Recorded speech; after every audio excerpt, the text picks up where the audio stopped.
դեր է հանգեցնում ճնշումներ կան, այդ քրեական ենթամշակույթը ես չեմ կարծում, որ մենք այսօր այդ խնդիրը որպես սուր խնդիր ունենք,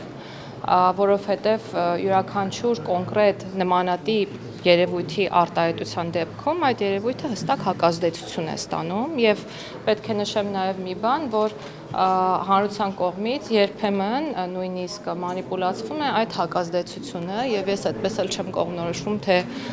մենք ի վերջո ինչ ենք ուզում։ Մենք նախարարությունը հստակ գիտի ինչ է ուզում եւ ես բազմաթիվ անգամներ առիթ եմ ունեցել նաև ծառայության աշխատակիցների հետ խոսելու այս մասին եւ ես շեշտադրել եմ այս մեկ եւ միակ կարեւոր հանգամանքը, որ արտոնյալ կարգավիճակ պետք է ունենա միայն մեկ անձ եւ այդ մեկ անձը քրեակատարական ծառայողն է եւ մենք հիմա առաջնորդվում ենք հենց այս սկզբունքով։ Մեկ այլ հարց սահմանադրական փոփոխությունների հայեցակարգի հետ կապված ինչ նորություններ կան եւ արդյոք հիմա մշակման այդ փուլը տեքստը մշակման փուլում է։ Արդյոք հասել եք այն փուլին, որ անկախության հռչակագրի հողումը հանելու փուլն է։ Չէ, տեքստը մշակման փուլում է, առաջիկայում խորհրդի անդամների հետ կքննարկենք տեքստի պատրաստի մասին։ Անկախության հռչակագրի դուրս գալը, որտեղ Փաշինյանը ասում է, որ կողմ է, որ անկախության հռչակագիրը դուրս գա, այդպիսի քննարկումներ կա, Մենք տարբերակներ ենք քննարկում, բայց դեռևս տեքստը մշակման փուլում է։ Այսինքն մի քանի տարբերակ կա սահմանադրական փոփոխությունների, որ ասում եք մի քանի տարբերակներ, մի քանի հայեցակարգեր կան, թե մեկի Հայեցակարգը մեկն է, այդ հայեցակարգի շրջանակներում տարբեր նորմերի հետ կապված կան տարբեր քննարկումներ։ Եվ երբ որ որոշակի լինի տեքստը, իհարկե կկիսվենք ձեզ հետ։ Տարբեր մարդիկ, այդ թվում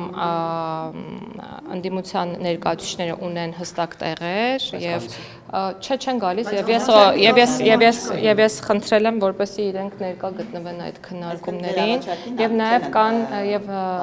դեռ նիստ չենք հրավիրել, ուստի չեմ կարող պատասխանել առաջարկս։ Մասնագիտացված հանձնաժողովը, որովհետեւ մասնագիտացված հանձնաժողովը Չէ, հանձնաժողով չկա, խորհուրդը նկատի ունեմ, խորհրդի կազմում կան նաեւ քաղաքացիական հասարակության ներկայացուցիչներ։ Մեկ տարի որ մասնագիտացված հանձնաժողովը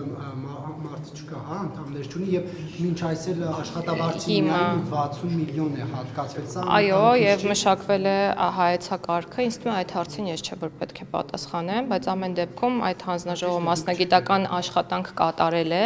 եւ այդ է դրա արդյունքն է նաեւ, որ մենք այս պահին ունենք հայեցակարգ մշակված։ Հիմա աշխատանքների իրականացման առաջնորդությունը ստանձնել է Արդարադատության նախարարությունը եւ ըստ էության մենք սահմանադրության տեքստի մշակումը իրականացնում ենք մեր ներքին ռեսուրսի հաշվին։ Հայեցակարգը օգտագործվելու է որևէ կերպ։ Հայեցակարգում տեղ գտած դրույթները, այո, իրենց արտացոլումը որոշակիորեն ստանալու են։ Դրանից հետո կտրվի ժողովրդի դատին։ Հանրաքվեի իրականացման հետ կապված է հարցը, չեմ կարող հստակ ժամկետներ նշել, ես միշտ նշում եմ, որ տեքստը 10 ամիսների ընթացքում պատրաստ կլինի։ Իսկ իրավական բան կա, որտեղ ինչքան գիտեմ, ասում են 26 թվականի ընտրությունից միաժամանակ հնարավոր չէ, իրավունք չկա։ Չենք քննարկել ժամանակահատվածը, թե երբ է դրվելու դա հանրաքվեի։ Կարող է ընտրության օրը միաժամանակ Չէ, չեմ կարծում, որ բայց քան որ հայեցակարգի փոխամշակումից հետո դուք եւ վարչապետը հայտնել եք դիրքորոշում, թե ինչպիսին պետք է լինի սահմանադրությունը։ Արդյոք այդ հայեցակարգը մեկ տարի առաջ պատրաստված ակտուալ է, թե ակտուալ չէ, որոշ մասերով միանշանակ ակտուալ է, որոշներով լրացման կարիք ունի իհարկե։ Երբ տեքստը պատրաստ լինի, մենք հայեցակարգային առանձին դրույթներ իհարկե հանրության դատին կհանձնենք եւ շատ մանրամասն կքննարկենք, թե ինչի մասին է խոսքը։ Այսինքն կուլիսների ետևում պահելու որևէ առիթ եւ հնարավորություն չկա, երբ ինձ հարցեր են ուղղվում, ինչու չեք ասում, ես միշտ ասում եմ, ասելու ենք իհարկե, որովհետեւ վերջնարդյունքում ժողովուրդն է քվեարկելու կողմ կամ դեմ նոր սահմանադրության ընդունմանը։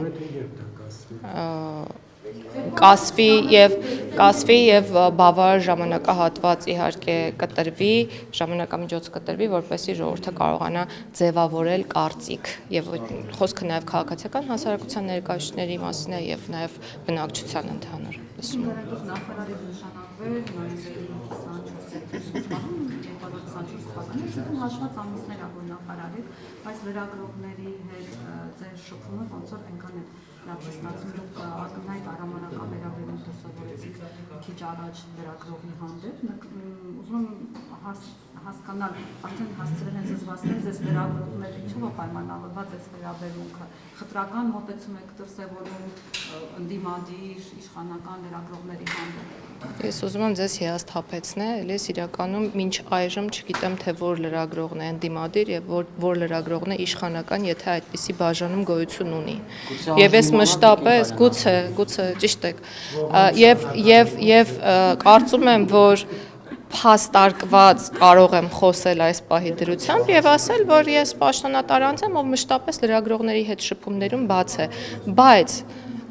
կարծում եմ, ինչպես յուրաքանչյուր խելամիտ եւ ողջամիտ մարդ, ես ինքս տանել չեմ կարողանում, երբ հարցը հնչել է եւ ես պատասխանում եմ եւ կողքից մարդիկ ընդհատում են եւ իմ արձագանքը ընդհանրապես արձագանք է անհարգալից վերաբերմունքի։ Եվ ես մշտապես պարզ եմ եւ բաց եմ շփվել լրագրողների հետ։ Եվ Տիկին Գալյան օրը ցերեկով Բուգոս եթերում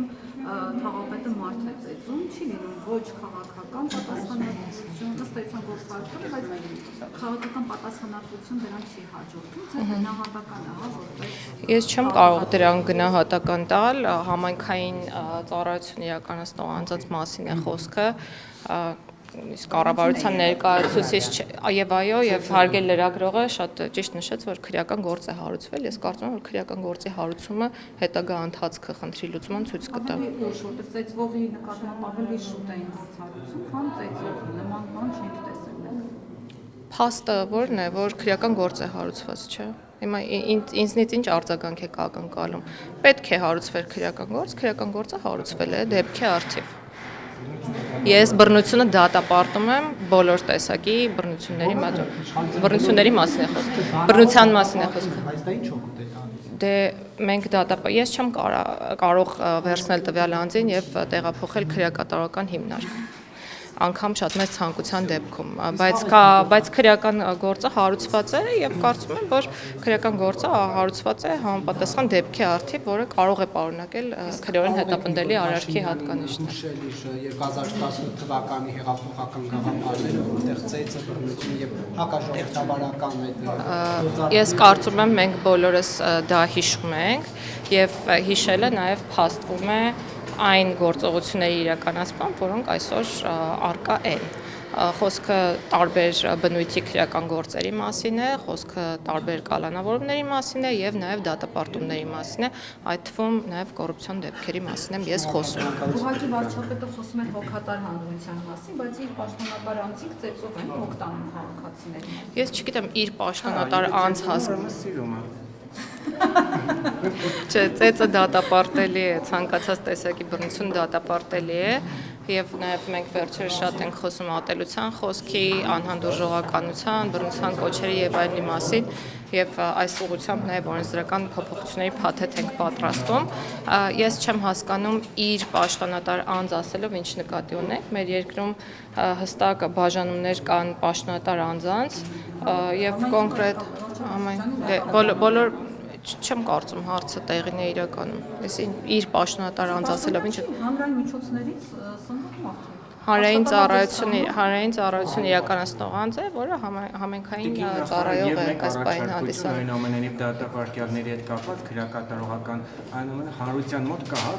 ոչ թե կա, հենց այդպես է, փակ տեղ է եւ այնտեղ բաներ են կատարում եւ շատ ժամանակ լրագրողների մուտքը արգելված է։ Մեկ առաջարկություն կազմակերպել շրջայց լրագրողների մասնակցությամբ, բայց պայմանով որ լրագրողներն ազատ գործեն, նկատի ունեմ գլխներին վերադարձ չկանգնի, որ մարդիկ ազատ շփվեն եւ գուցե իրենց անվտանգության թվում եւ մեր մոտ բարձրացնել շրջայցի ընթացքում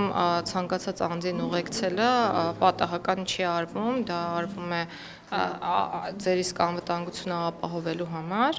որևէ խնդիր չեմ տեսնում, որևէ խնդիր չեմ տեսնում կազմակերպելու հետ կապված եւ քրեակատարական հիմնարկների մասով ուզում եմ մեկ կարևոր բան շեշտադրել։ Անազատության մեջ գտնվող անձանց իրավունքները եւ դրանց ապահովումը, այո, շատ կարևոր է։ Մենք այստեղ պետք է նկատի ունենանք մեկ կարևոր հանգամանք։ Պետությունը ունի պոզիտիվ պարտականություն ապահովելու նորմալ պայմաններ եւ այդ պայմանները ինձ թվում է պարզից էլ պարզ է, որ պետք է չլինեն հիանալի եւ հրաշալի եւ կամ ճոխ։ Եվ մենք հիմա մեր քաղաքականություն տանում ենք այն ուղղությամբ, որ պատշաճ պայմաններ ապահովենք անազատության մեջ գտնվող անձանց համար, խոսքը եւ պահման պայմանների մասին է եւ առողջության իրավունքի իրացման մասին է։ Եվ կարծում եմ, որ մոտ ապագայում արդեն իսկ մեր կողմից ձեռնարկված քայլերի իրենց արդյունքը կտան։ Մենք շարունակական վերանորոգումներ ենք իրականացնում։ Գրություն ուղարկենք հնարավոր կլինի ցանկացած հայտնող լրատվամիջոցների եւ լրագրողների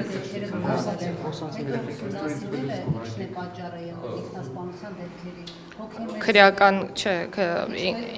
ինքնասպանությունների ձևի մասին չեմ ուզենա խոսել, պատճառները տարբեր են,